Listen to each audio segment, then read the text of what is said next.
गोडसे जैसा लोग सपूत होगा तो शहीद आजम भगत सिंह क्या थे, राम प्रसाद बिस्मिल क्या थे, प्रफुल्ल चंद्र चाकी क्या थे। और अगर नरेंद्र मोदी के कलेजा में दम है 56 इंच का तो विदेश दौरे में क्यों नहीं बोलते कि हम गोडसे की धरती से आए। भारतीय जनता पार्टी के सपूत वीरप्पन है, दाऊद इब्राहिम है, विजय माल्या है, नीरव मोदी है, बहुत है, पगड़ी भी है। तो कब पगड़ी से गर्म हो जाता है माथा। कथित सेना के लोग पेंशन का कॉपी दिखाइए जरा सम्राट चौधरी जी, वो निश्चित रूप से आपत्तिजनक है।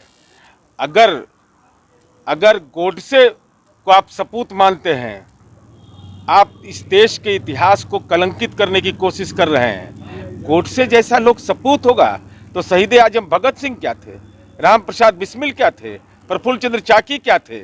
और अगर नरेंद्र मोदी के कलेजा में दम है 56 इंच का तो विदेश दौरे में क्यों नहीं बोलते कि हम गोडसे की धरती से आए। वहाँ तो बोलते हैं कि गांधी की धरती से हम आए। जो राष्ट्रपिता का हत्यारा हो वह सपूत होगा, तो इसका मतलब भारतीय जनता पार्टी के सपूत वीरप्पन है, दाऊद इब्राहिम है, विजय माल्या है, नीरव मोदी है। ऐसे लोग ही भारत माँ के सपूत, ये भाजपा के सपूत हो सकते हैं। इस हिंदुस्तान की मिट्टी का सपूत तो नहीं हो सकता है। राहुल गांधी दाढ़ी बना के पीएम नहीं बनते हैं, सम्राट चौधरी का ये बयान है।